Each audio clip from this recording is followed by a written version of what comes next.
Welcome to the podcast, friends. Thank you so much for being here. My name is Joseph Jennings. I am an ex-corporate executive with 15 years of experience in the corporate world. Now I am an entrepreneur and an executive coach. And I'm Christina Nichols. I'm an energy healer and I guess a bit of a coach. We Absolutely. could classify coaching in that. And now I'm a podcaster. So happy to be here. How you doing, Joe?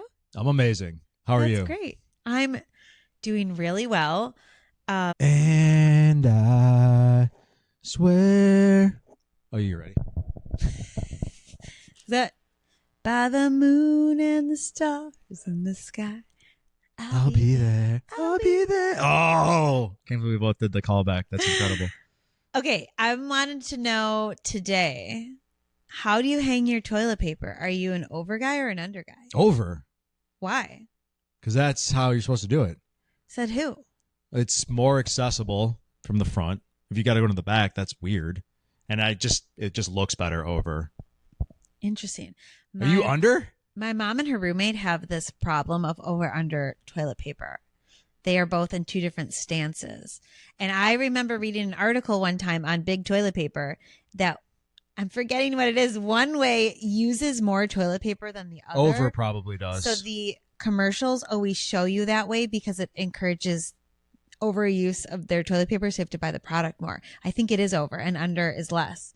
I am like, however it fell onto the thing, however I've grabbed it and put it on, we'll find out if it's under or over. I don't have a preference, but people feel very strongly about this for some reason. Yeah, I just think in terms of the optics, over looks better. And this is something that I'm weird about. I don't like wall toilet paper holders. So actually, when I redid my bathrooms, I removed the toilet paper holders from the wall and I did not put one back up. So in the guest bathroom, I have a cool toilet paper tower. You can put tubes in it, and then it's got a hanger, so it's next to the toilet. And then in the master, I have another similar thing. But yeah, I don't like the wall holders. What if they're on the cabinet? You mean connected to any? Yeah, I don't want a mounted toilet paper holder. And why? I don't know. It just looks weird. I feel like it's never in a spot that's convenient where I can have that thing wherever I want it. But I also don't use toilet paper when I go to the bathroom. I use baby wipes exclusively. So I really don't even need a toilet paper holder in the master. That's just there if I have a lady guest. And then in the guest bathroom, obviously, because normal humans use toilet paper. A lady guest. A lady guest. Right, if I had a party and someone had to go in the second bathroom because the first one was used. No, I like lady guests. That's really mainly lady guests. I usually am go in the guest bathroom because it's always way cleaner because I never use it. In case the ladies are wondering. The ladies, I got 2 bathrooms. He's got 2 bathrooms. Oh yeah. I got 2 phones. Dude, I'm big time. But the bathrooms. 2 bathrooms. So I'm just saying that's when you know you made it. It is nice it is nice when your partner has a bathroom and then you have a partner or a bathroom. So I had this live-in girlfriend. This is 2 girlfriends ago, and we dated for 5 or so years. And she was one of those really messy girls, makeup everywhere. And at the time I had this countertop material that was more porous. And then when we broke up and she moved out, I had to literally get a new whatever that thing's called, the vanity top. I had to get all new stuff because her makeup or whatever the heck she was doing in there had stained the countertop and it looked super janky. Yeah, spices like turmeric, I think, can stain certain well, it was the bathroom countertops. Yeah, I'm just saying spices do the same thing. It really does happen. I'm you assume she's ethnic, so she's putting turmeric on her face. No, it's saffron. just a porous surface can do that. I was that would be apropos because she was Asian, so I was how'd you know? Oh. Yeah. Yeah, I don't know that they put them on their faces. They'd be yellow then. Probably not. But to your point, yes, you can penetrate. Those are porous. I'm going to stop talking. I always use the worst words. That's a good word. Not for, I guess for this situation. Yeah, no, you got to penetrate the countertop. I don't have a transition for this, so I'm just going to, this is my transition. Welcome. Transition. What do you want to talk about, Christina? I'm so glad you asked. What I want to talk about is my favorite thing, TikTok. No, I saw a TikTok video. This girl had all these affirmations, and she was listing out the different post-its of affirmations that she had around her house. And normally, affirmations I think are wonderful, but a lot of times they're very generic. But hers were quality affirmations. And she pulled this post-it off the wall and she started reading it, and I was locked in. And this is going to be the topic of our conversation today. So the post-it said, take responsibility for the quality of your life. And that is powerful, because I know of a lot of people who don't want to take responsibility for the quality of their life, but they want to continue being upset or angry about it. It's yeah, I love that. It's I'm going to butcher this, but we all fall to the level of our standards or something. It's like if you have higher standards, you'll have a higher outcome, higher quality. Yeah. And I think if you start taking responsibility, you're forced to reflect on what you're doing, how you're showing up, what you're not doing, how you're talking, how you're learning. If you do the whole I am responsible for everything that happens to me no matter what thing, which is a very polar end of the spectrum, then at least you always try to find a way to either go, well, what could I have done better, or what can I learn from this? Because some things are actually out of your control. Yeah. You get in a car accident, you could have never leave your house, I guess. But okay, is there anything that I can possibly get out of this that's good, or can I look on the bright side, or whatever, right? Yes, I love it. And that girl's name is Cherry Limeade Soda on TikTok if you want to follow her. She's actually a really good follow. So I want to talk about the power of choice. It's exactly what you're saying right now, and how you show up in the world and how that shapes your life, because you do have choices in all of this. Certain things are, to your point, outside of our circumstances, but doesn't mean that everything is actually outside of our circumstances. So I have this really great quote by a French philosopher, Jean-Paul Sartre, who wrote, "We are our choices." And it's this idea that we have this radical freedom to change certain things in our lives. And that freedom comes with a weight of responsibility, and whether you want to take responsibility for the actions that you're taking or not. And so when I think about this, I think about how people show up in the world, and I'm sure you've experienced this every day in your life. You meet someone and they're just grumpy people, or you meet people that are just happy people. You have people that choose to hold on to things, hold on to grudges or burdens, and they make that part of their personality. And then you have people on the other side of the spectrum who choose to use that as fuel to drive forward and change their lives completely, using it as almost a fire, not an excuse or a crutch, but a reason to keep going. And then there's assuming the worst and people that focus on positive intent. Some people are so pessimistic, they just assume the worst in everyone. Whereas the other side of the spectrum is someone who thinks, well, they haven't done anything wrong, I should trust them. Why shouldn't I be able to trust them? And depending on what lens you're looking at the world through is probably what's going to be reflected back to you. And by probably, I mean actually. So if you have a world that's reflecting back to you super negative, it probably has to start internally with you doing some work about your outlook on life. Does that all make sense? Makes total sense. Yeah, it's a lot of it is unconscious programming that people are just following and reinforcing day in, day out. And I actually think it's because people don't actually know that there is a different way. Everyone's just like, this is how I am. This is how things are. Yes. Okay. That's so funny, because on my next note here, I just wrote, that's just the way I am. And that perspective gives the power away. And I also think it's possible that people aren't even aware that they have the pessimism, or that they're thinking this way, or they've fallen into this rut. So I thought I'd give you some examples of people. I'm going to give you 3 people that have had horrendous lives and found a way to turn it around, just to give a little inspiration, and then we can talk to this a bit more. So first, there's Viktor Frankl. He wrote The Man's Search for Meaning. He was a Holocaust survivor. Have you read that book? I actually read it in high school, I think. It's been a while. Phenomenal book. Phenomenal read. Highly recommend. And this book is about how he lost everything, but the only thing he chose to hold on to was hope. And so The Man's Search for Meaning, you are in the worst conditions possible, and you still find this light and this possibility to continue. And he chose his attitude over anything. He said, everything can be taken away from a man, but this one thing, the last of the human freedoms, to choose one's attitude in any given set of circumstances. It's just incredible. And then we have Nelson Mandela. He was in prison for 27 years. He chose to focus on forgiveness over revenge. And he found unity in his decision. He took personal responsibility for his actions, and it helped heal South Africa. And then the last one is Oprah Winfrey. She chose growth over victimhood. And she's someone who started in poverty, and then she's seen every walk of life, every possibility in terms of financial gain. And she chose to not be a victim of circumstance, even though she was full of poverty and abuse. She talks extensively about the abuse that she used to endure when she was younger. I had a great aunt who was obsessed with her, so she always talked about Oprah and how impressed she was that she could start from literally nothing here in our own backyard, south side of Chicago, and then rise to be one of the most influential women.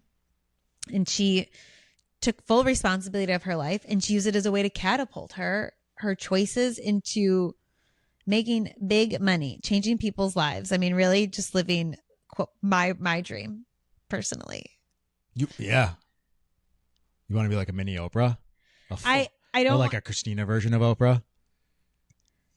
I don't want to be Oprah to the extent of, I don't want that much fame. I don't know if I'd be comfortable to be so famous. I don't necessarily need a talk show, but I have had my own traumas in my life, and I don't use them as a crutch for my future. I use them as an opportunity to grow and overcome and learn and experience and realize what I could be, what I couldn't be, how I want to be, how I don't want to be.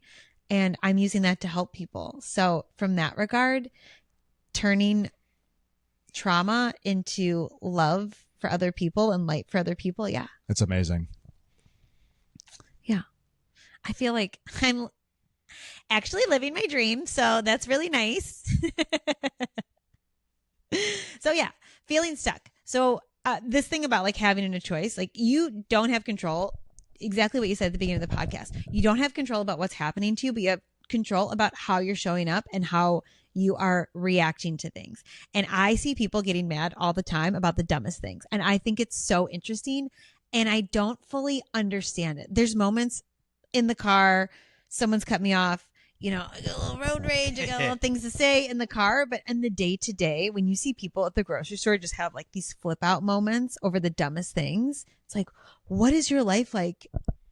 I'm only seeing a portion of your life. What is actually happening here? Yeah. I actually had a guy, I was driving through the parking lot where I live, and this dude pulled out of one of the spots and then did a full 360-degree turn, blocked the road so that he could back into a spot. It was like coming out of this way, did a 360-degree turn, and then started backing up. And I'm like, what a boner. So I drove by his car, but it was like a really tight squeeze. And I just like, well, I'm going to keep going because you don't get to block the road and like there are other people in the world. And he chased me down in his car. What? Yeah, he chased me down in his car. And I was just coming from the gym and I had a tank top on.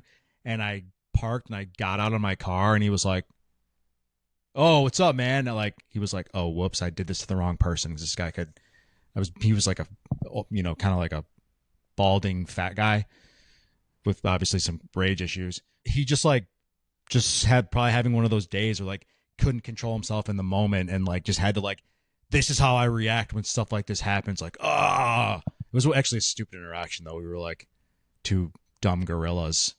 It's like, oh, so were you gonna follow me back to my house, bro? Were you gonna road rage me? And he kept going, calm down, big man. Calm down, big man. And I was like, wait, seriously? I swear to God, this is a real interaction. And you called him big man? No, he called me that. He called you big man? Yeah, I probably had a good pump, so. Wow.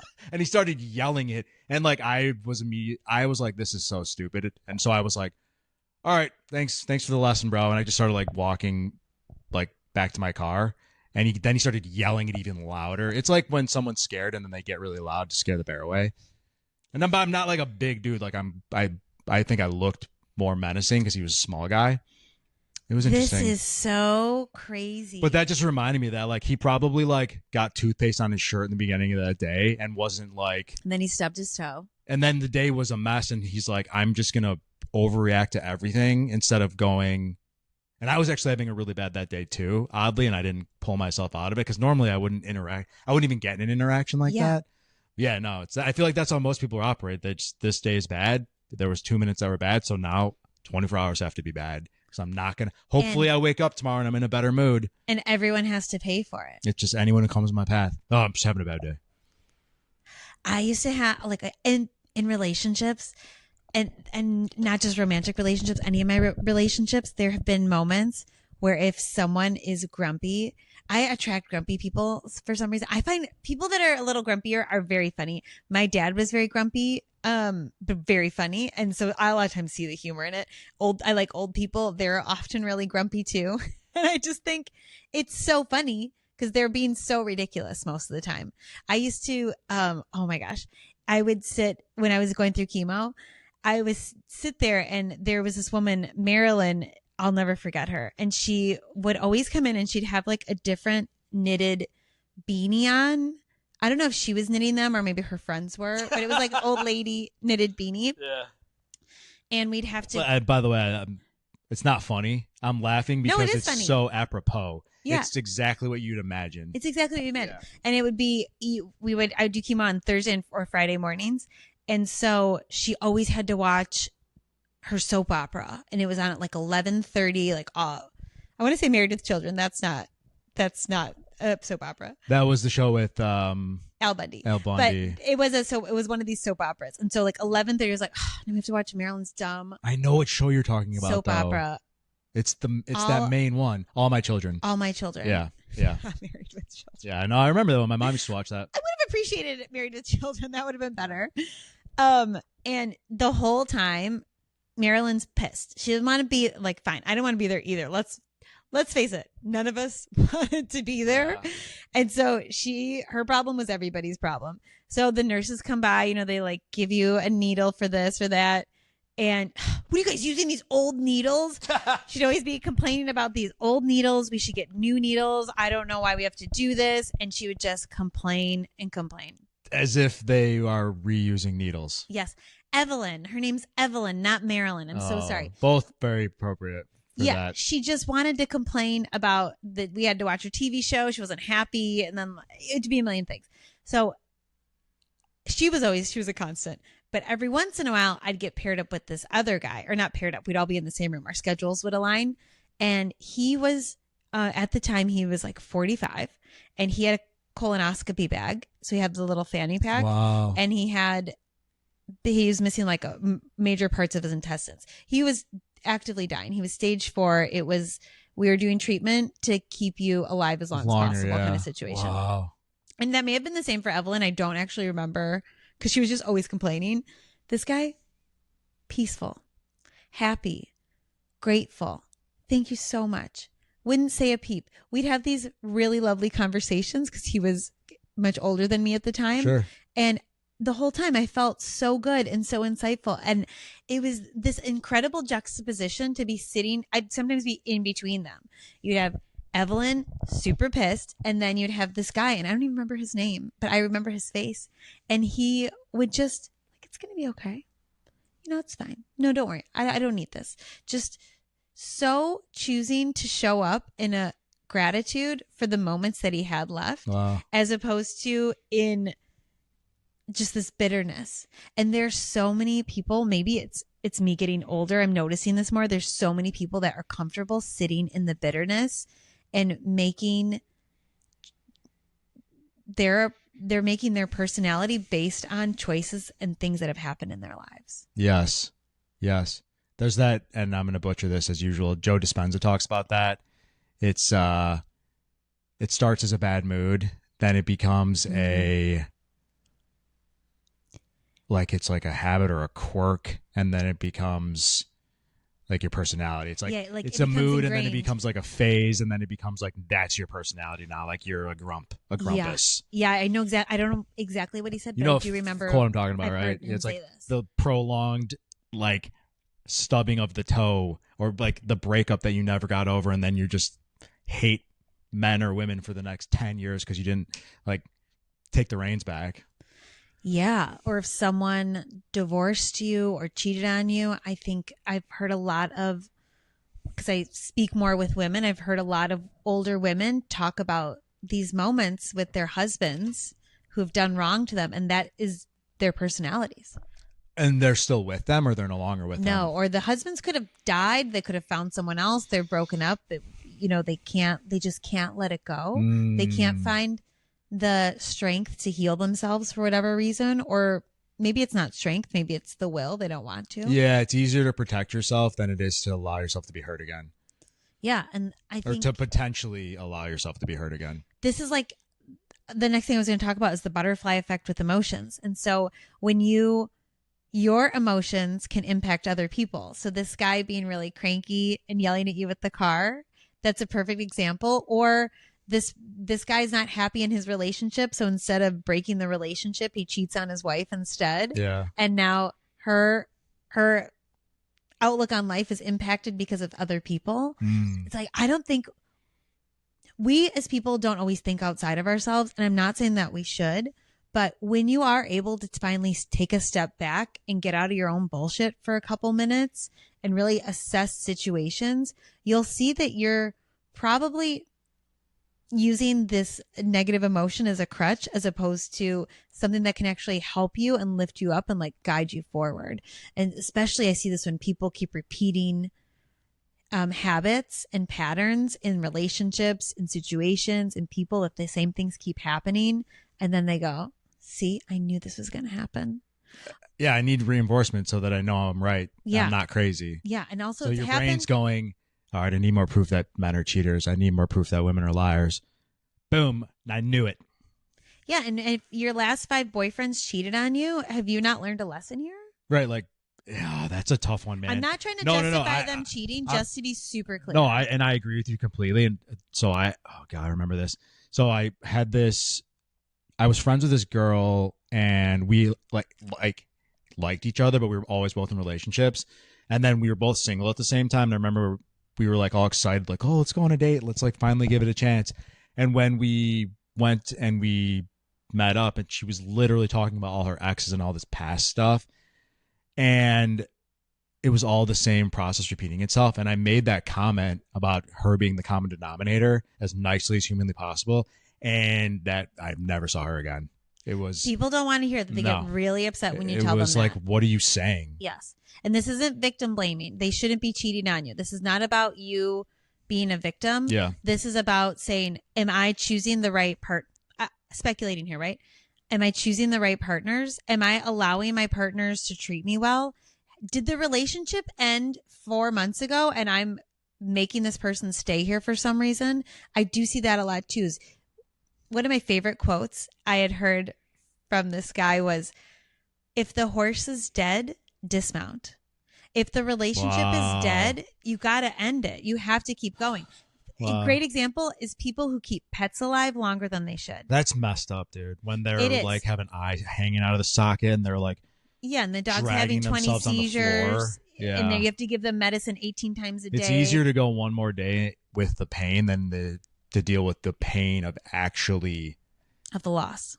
Yeah. And that's for any relationship, right? So I've done that. Some people stay in way longer. Oh, I've 100% have done that, where I remember I was dating this woman when I lived in Florida, and we lived together, and it was essentially, when we broke up, I knew it would be a whole thing. We got to do different apartment stuff and move, and it's easier to go one more day. Mm-hmm. But I literally would be in my office working, and I'd be thinking, I just hope she cheats on me so I can get out of this fucking relationship. Like, seriously? Like, just break up.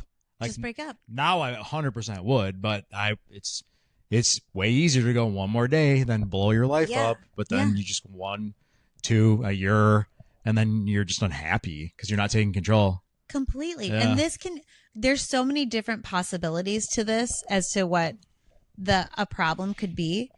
But if the pattern continues to show itself in your life, this is when you don't have to. This is when you're encouraged. If you're looking for growth and you want to elevate who you are as a person, and you want to keep a high vibration and you want to have a happy mood and you want to have a better outlook on life, you have to start looking internally.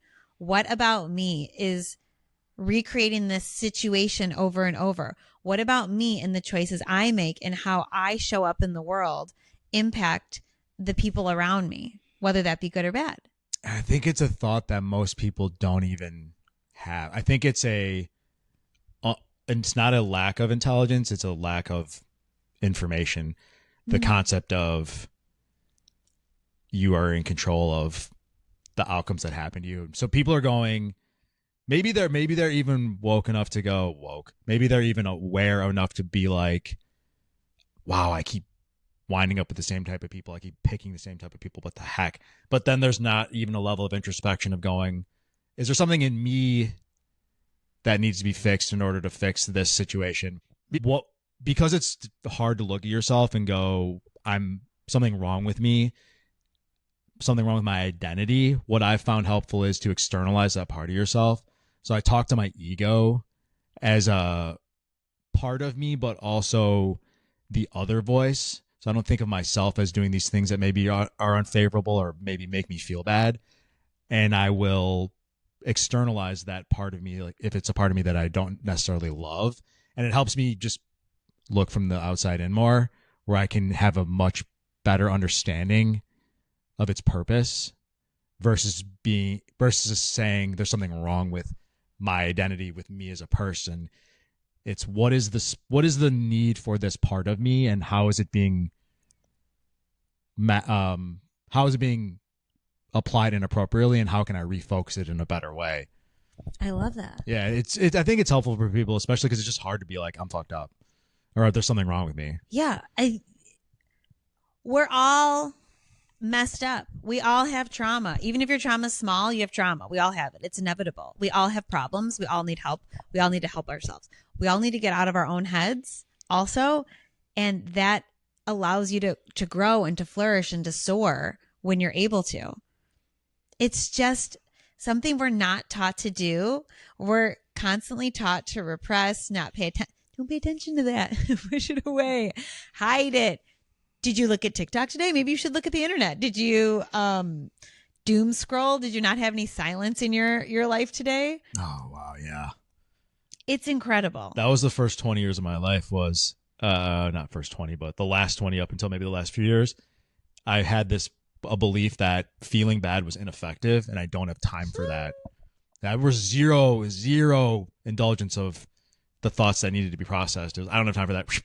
Deal with it later. Yeah. And when people are super pessimistic, they drive people away from them. Oh, yeah. And they don't even understand why. Except maybe other pessimistic people.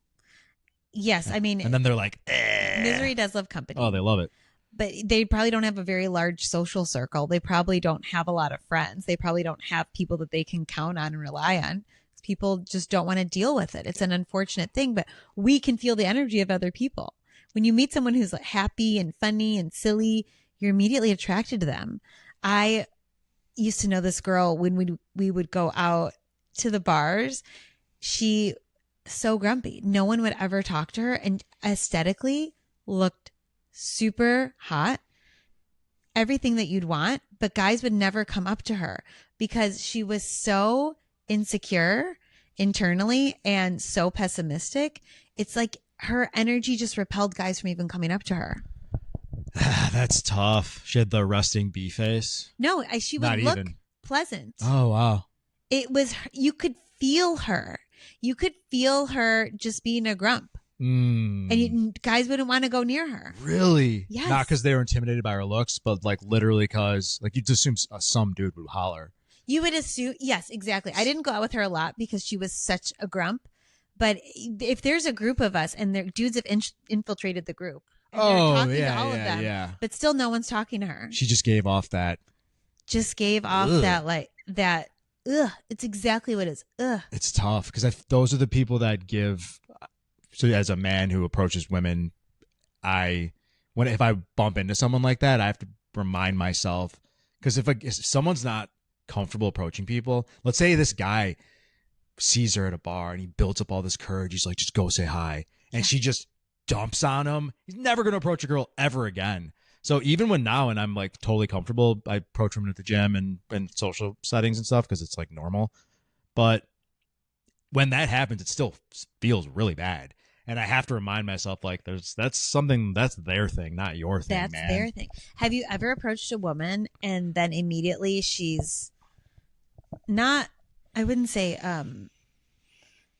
I like banter. I think banter is really fun, but sometimes banter is just too negative. Some people just go straight. Like talk shit. Yeah, shit. It's like water cooler. So hard, but not in a way that I think people respond to. Mm-hmm. Where have you ever gone up to a woman and given her a compliment or a hit on her, and then all of a sudden she's like, of course you would say that. That was one of these girls. Do you know what I'm saying? Oh, wow. Yeah, I'm trying to think. Where like if you would have sent her a drink, she'd have been like, I don't drink that. Oh, I've dealt with people like that.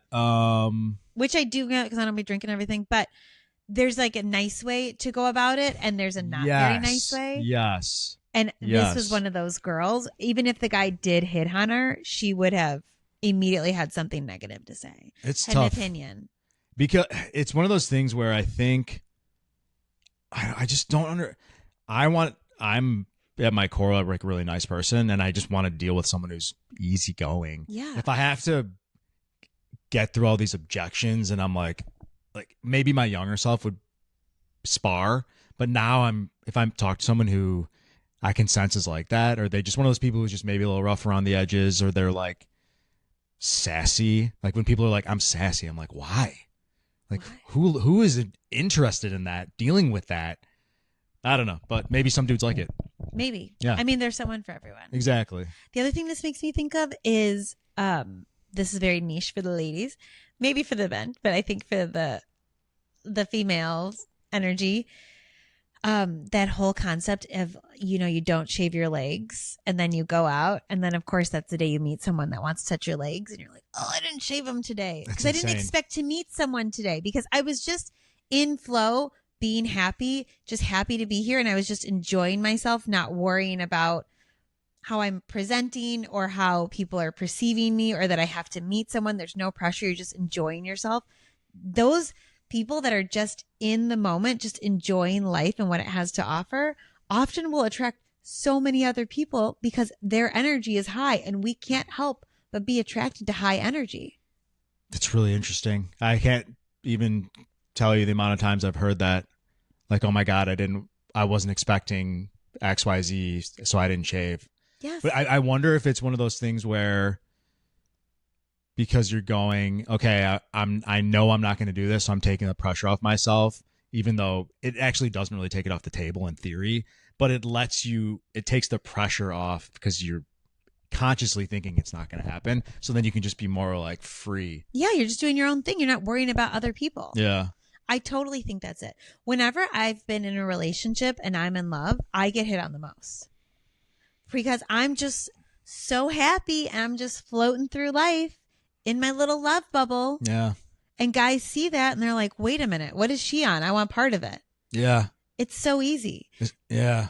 Interesting. I mean, so easy when you're in a relationship trying to find another relationship, I guess. That's not easy. But it's so easy when you're high vibration to bring people in, want to attract people, and to have everything's softer and easier when you have a high vibration and a lighter outlook on life. You're taking the pressure off. You're just allowing things to happen for you.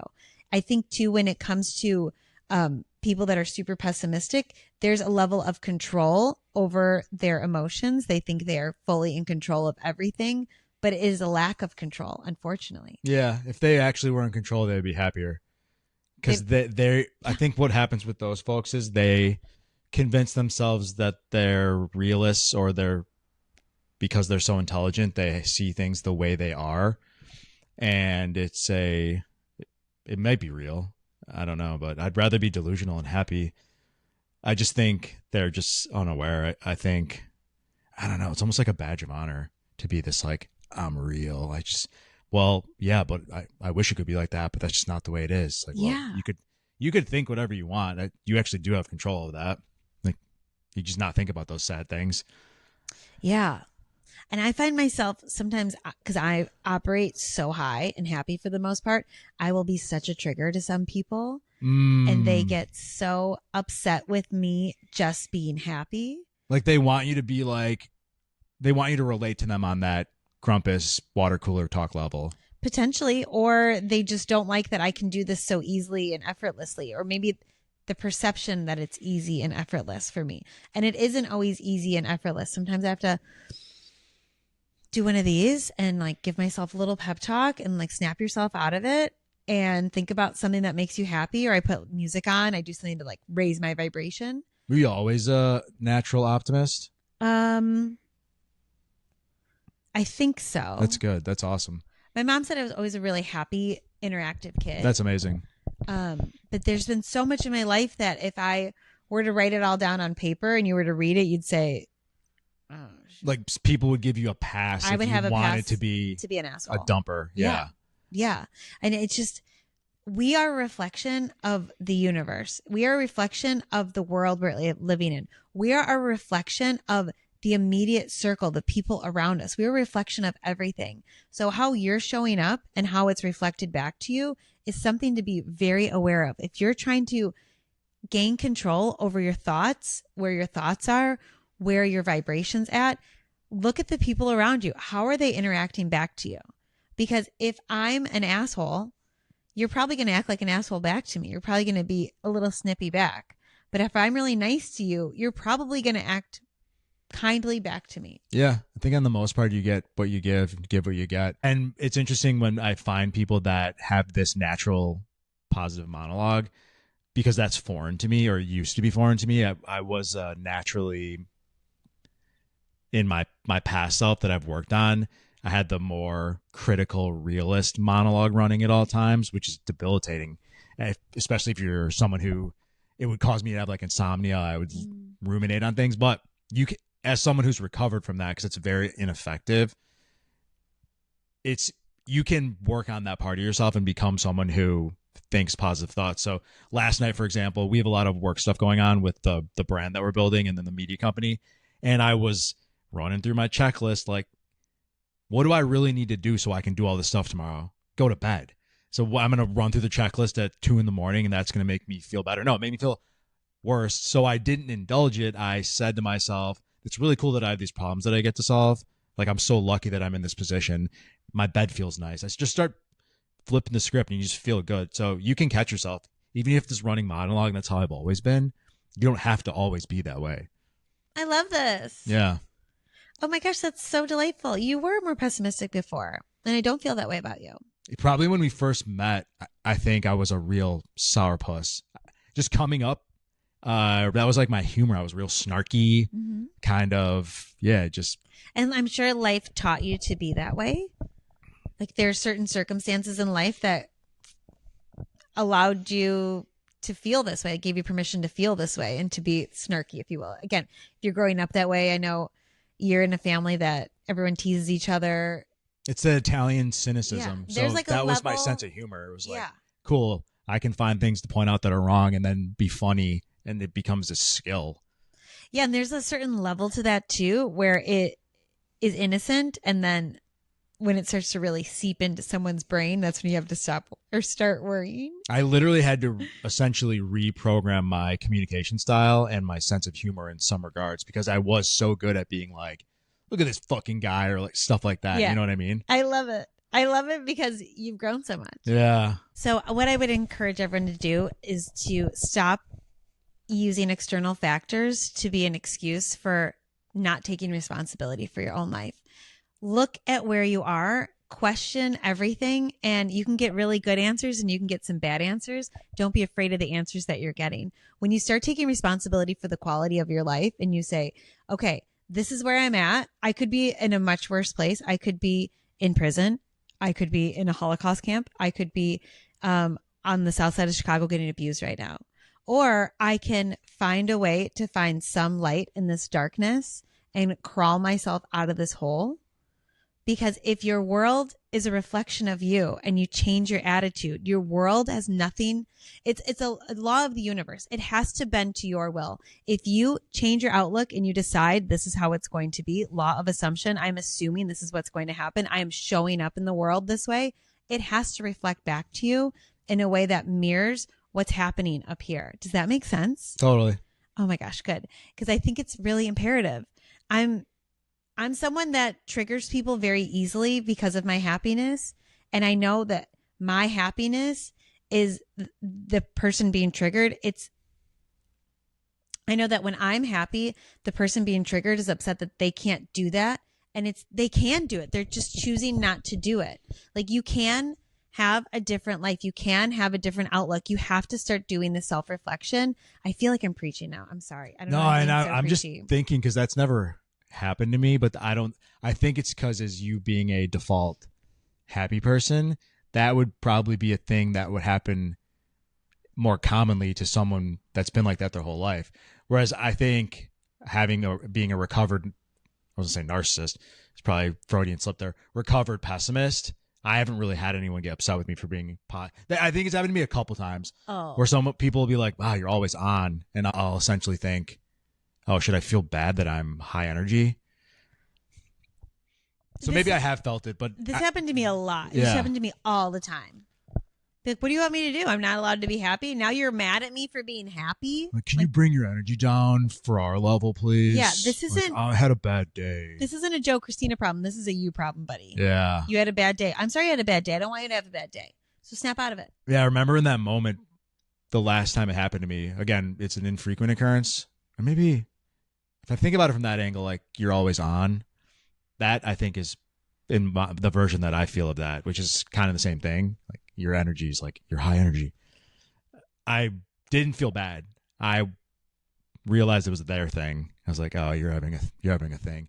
But then you kind of do, if you want to be in that moment with a person that's in that space, have to bring it down. I don't know. What are your thoughts on that? Do you just go, all right, have a good day, bye? Or do you have to not be negative, but you have to get into a more zen? I'm always shocked when it happens. People yell at me, I'm always shocked. And then I shut down.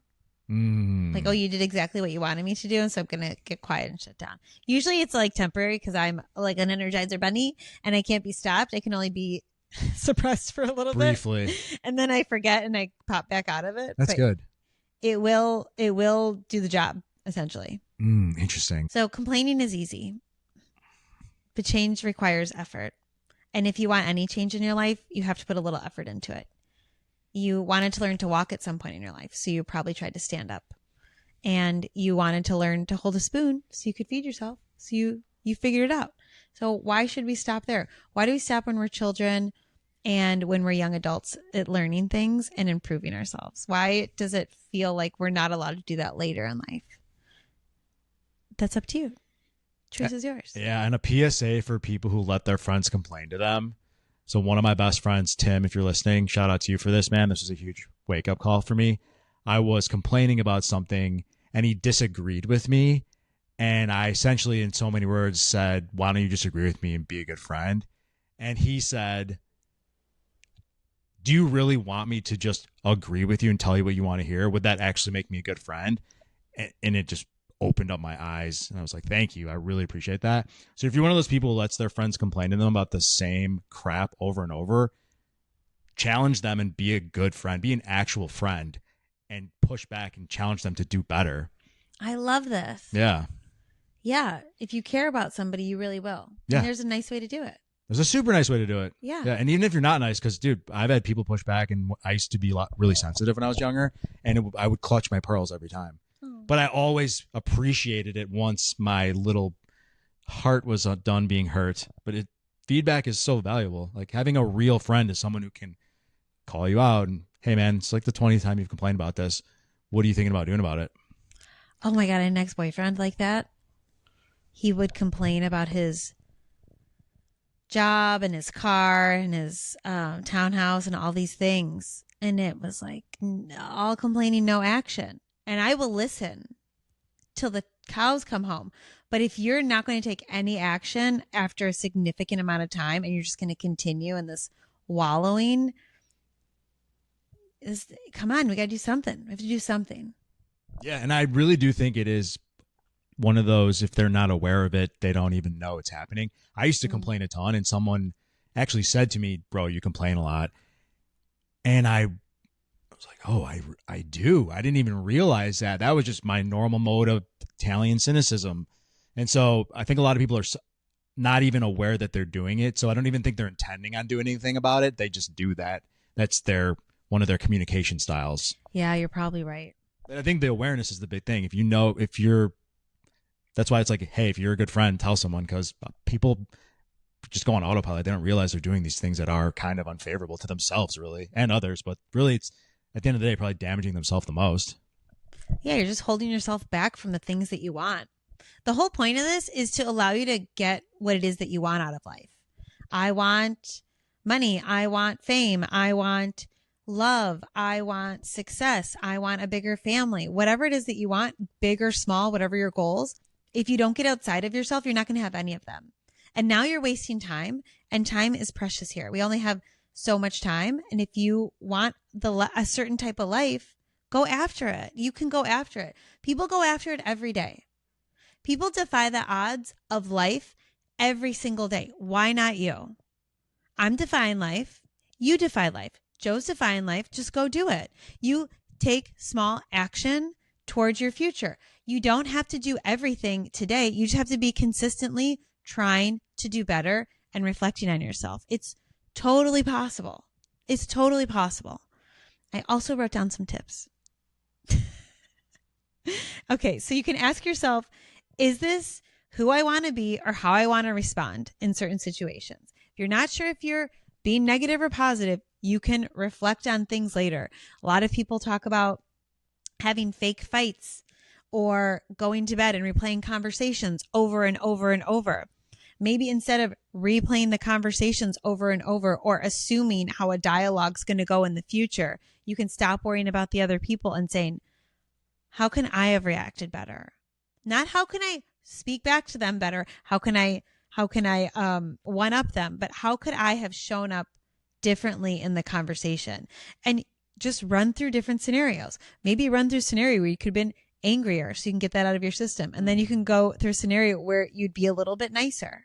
Love and you that. just keep turning the dial to a little bit nicer. You don't actually have to do it. This is a pretend game up here.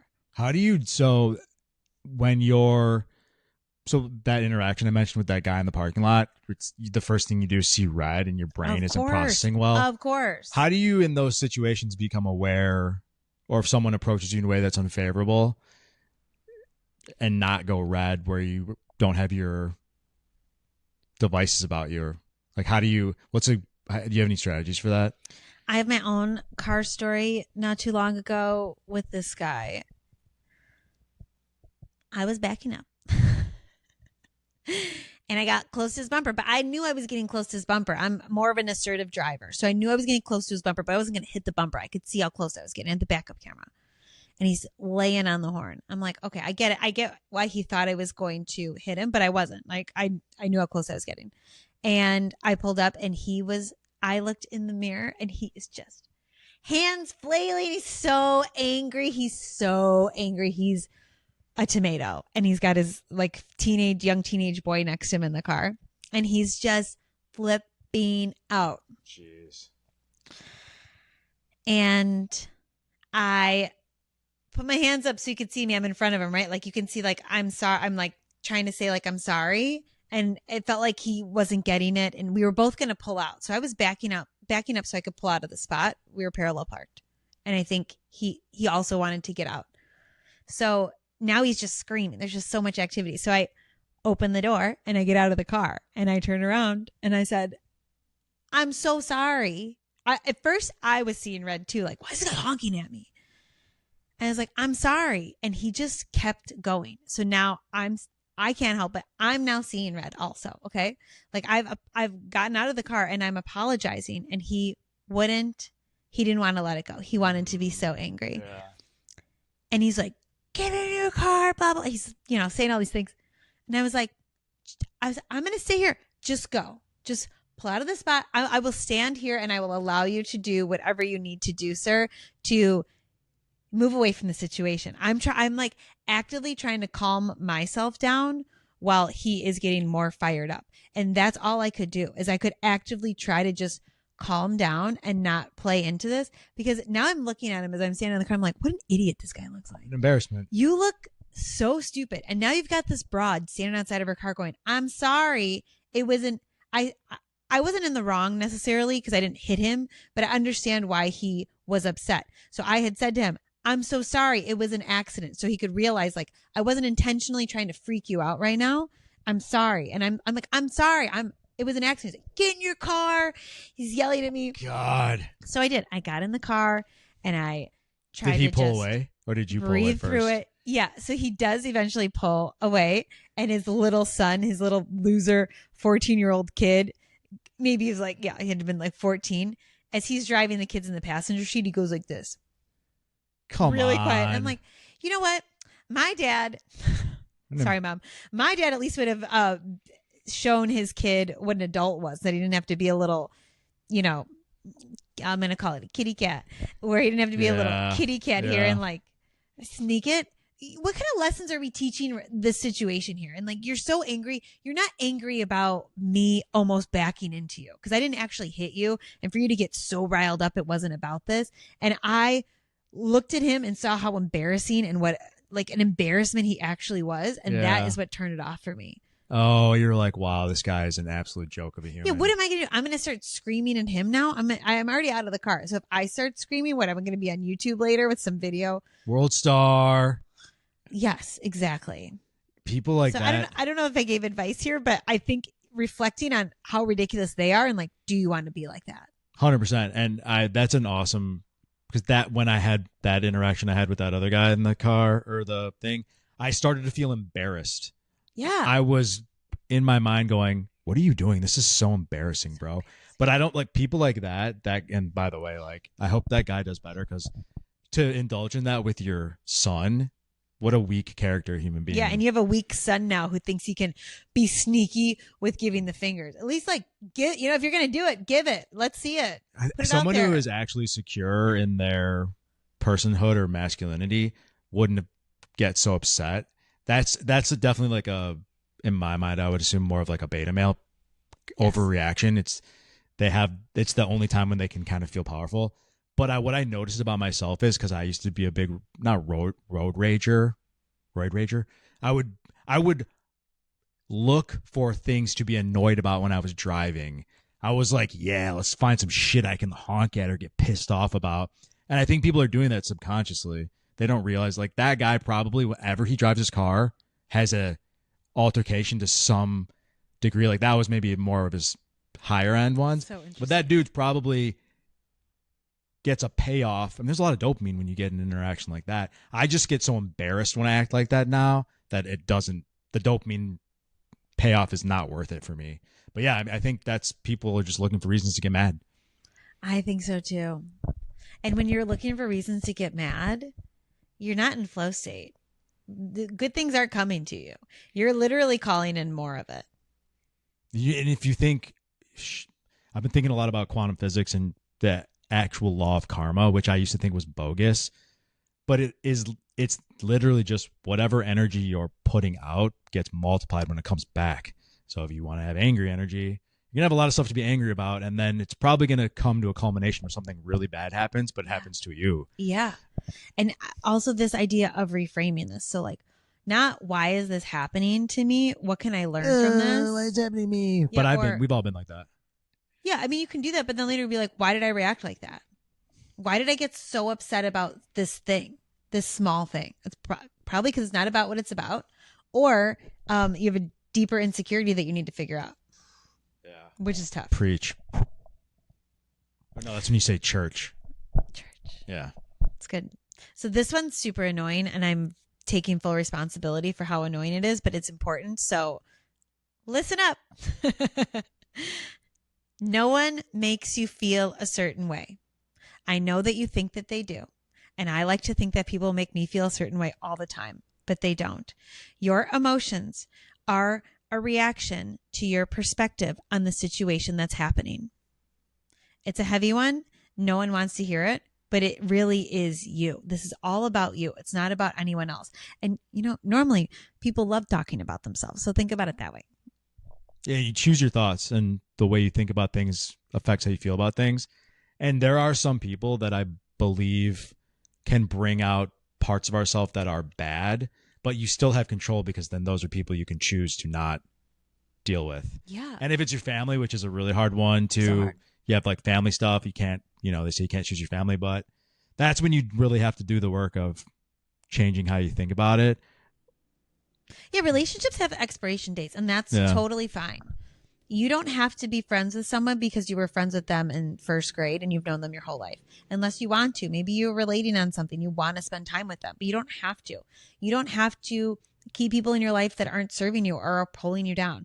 I had one client, she, to your family point, she had a family and she said it was really hard. They were all really negative, and she was trying to get out of this space of this cycle that they were constantly in, with everyone doing them wrong, and there was always some drama and family things, and she had to start distancing herself from the family. And she said it was really hard because she realized at that point it wasn't just her family, it was also her friend circle. Oh, wow. And that, she said she would have normal. Yeah, so she was used to her relationship showing up like a certain way, and then she created a whole group of friends that did the exact same thing. And then from there she realized, oh, all my romantic relationships are also in this same vein of this type of person. And so having to shift all of that was life-changing for her. Wow.